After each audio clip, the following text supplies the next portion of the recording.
Pagkagising ko after ng mga activities at bago matulog, naghihilamos po ako. At saka, ako po ay gumagamit ng Tapo. 4 na buwan na ako gumagamit ng Tapo. Very affordable to at saka handy siya eh. Pwedeng dalhin kahit saan. Tapos,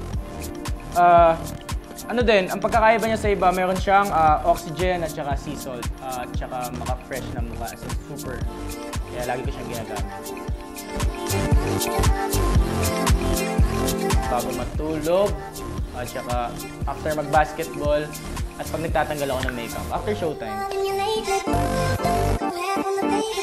Hey guys, hindi lang siya mabibili sa mga leading drugstores. Meron din siya sa 7-Eleven at saka sa mga online shop po. Sa Lazada, Takatak, at saka po sa Zalora.